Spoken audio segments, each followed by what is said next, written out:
I'm going to talk about the Colorado River Basin, but I'm going to start with talking about a little basis for thinking about water users and water law in Wyoming generally. And of course, 80% of the water that is used in Wyoming is 80% or more are used by agricultural users, irrigators. So that's who I'm going to talk about.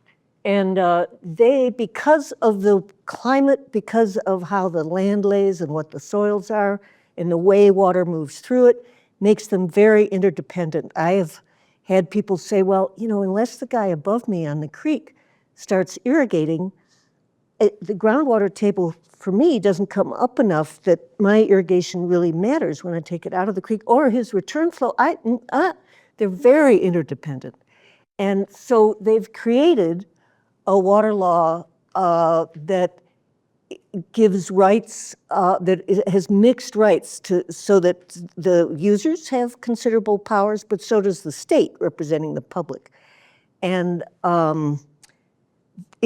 these are not, although you hear users talk about Wyoming water law as sacred, it's like it's tablets from Moses. In fact, it is pretty flexible and has managed to adapt over time to allow cities and towns, which you just heard about, acquire insurance policies, water for the future. And I think the answer to Allison's question is the reason nobody opposed that is no state politicians is because cities and towns in Wyoming have been doing that since at least 1900, have been acquiring ranches for that future use. So they know that. And the city of Cheyenne in particular, where the governor lives, they have done that. So, but anyway, it's also for oil and gas, for highways, even for birds on the North Platte. We have recognized rights, but not for Native Americans. We do not accommodate their goals in water. And that is a major gap in Wyoming water law, a gash really in the state. Interestingly, I think Allison's example from the Laramie River shows what Wyoming water law can do, because they all just told you the reason that it will keep being a beautiful ranch open lands landscape that everybody loves is because you got to keep that water in use if you're going to use it for an insurance policy later. And many mentioned, gee, this 1868 and slightly later rights mean that we are protecting 50 miles of river flow below those diversions, and that's because essentially those rights are so old they are pulling the water past anybody else. So Wyoming water law it's adapting to the new social conditions and values where you got the town of Laramie, people care about recreation and hunting and fishing, and this is the Wyoming water law is going to make that possible. And I think it's probably more than 30 years for this ranch before the water will be used. As you just heard, the monolith was purchased in the early 1980s, and it still has not been tapped by the city. Not that water has not been transferred to city use. So now I'm going to talk a little about the Colorado River, and again, its setting first. So Wyoming, our little portion up there where you see the city of Rock Springs, but it goes all the way up to Pinedale, and the little Snake River, so Baggs is included, and Cheyenne uses Little Snake water, so Cheyenne is actually one of the beneficiaries of the Colorado. As you can see, it's a huge basin, 6 other states, 30 Native American tribes, and the country of Mexico all share it. Here are where the tribes are. And just their locations can suggest to you how important this river has been for thousands of years. So what has happened? In the early 20th century, 1922, these guys tried to figure out how to divvy up, literally in their minds. We were divvying up the river. They were aided by they chose to rely on reports that overestimated the flows of the river. So that made the divvying up a little easier. And they basically came up with this division. And so people on either side of that no longer had certainly no interdependence. Well, those people are in the lower basin, we don't have to think about them. We ended up with our own little compact commission up in the upper basin. This is what we think about. So the river is cut in half. But since the year 2000, climate change, people who live, and particularly agriculturalists in this river basin, have thought about it as drought. But scientists who work on it talk about it as aridification. It's gotten drier and drier. You have a huge basin that already had relatively small water flows, and they are getting smaller. So what do we do?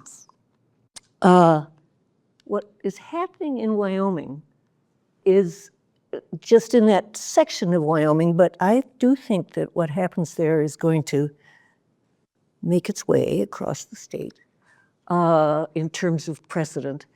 So climate change is bringing all kinds of new pressures, and a lot of it is financial pressure, so that people in this area are starting to think about,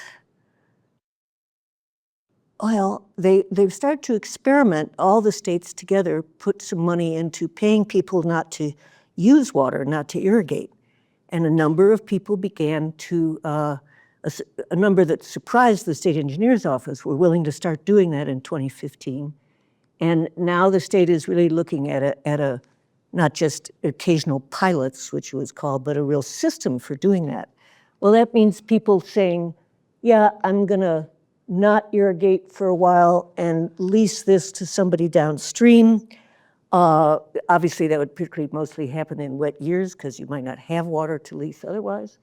We're gonna have maybe exchanges, which is a pretty elaborate thing that I can answer a question about, but basically, oh yeah, we're gonna not use it up here and we're gonna use it down here and we're not on the same part of the river, but what really matters is the net as it leaves the state, as the green, for instance, goes into Flaming Gorge.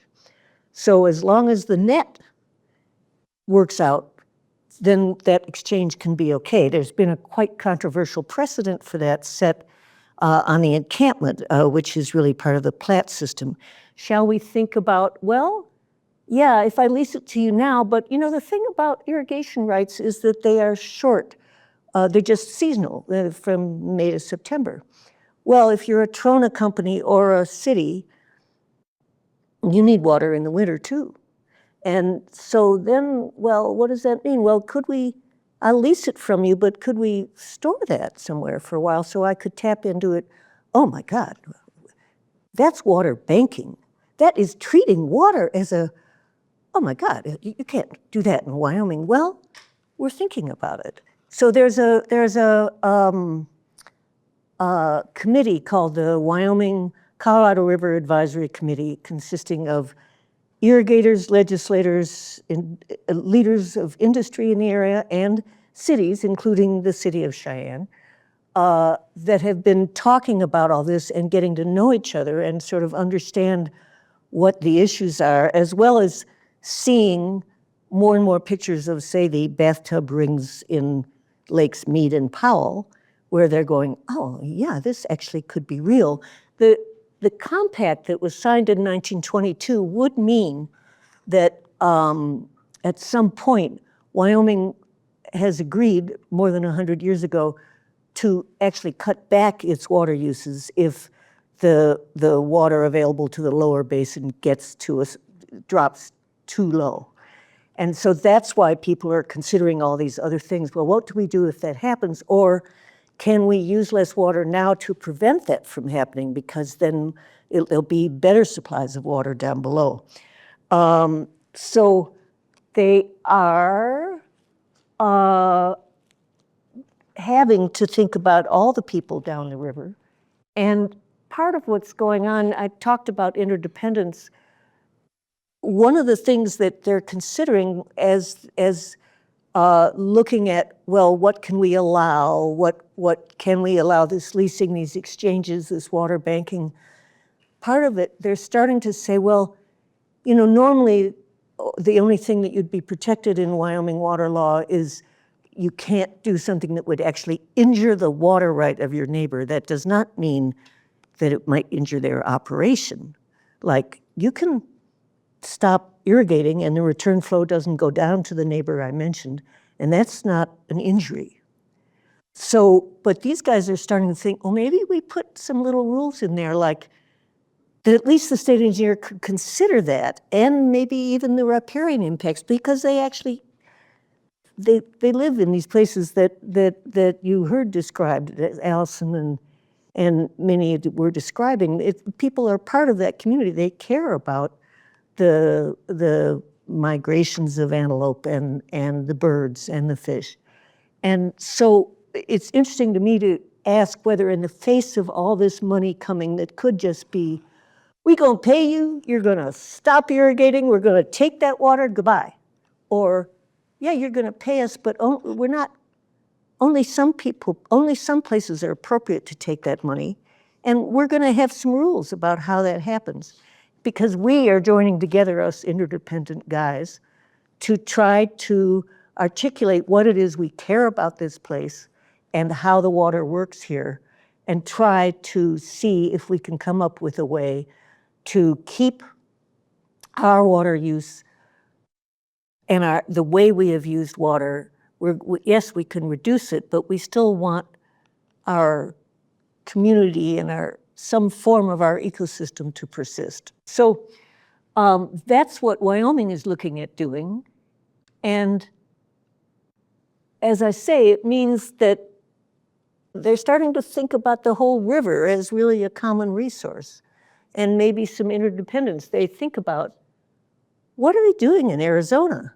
And the guys in Arizona are like, are you guys gonna save water up there or not? And that's one of the reasons. There's gonna be a bill in front of the Select Water Committee in November to see whether they can get a bill before the legislature in February to get it into the statute, some sort of system for conserving water in the Green and the Little Snake, to make the people in the lower basin believe that Wyoming is trying.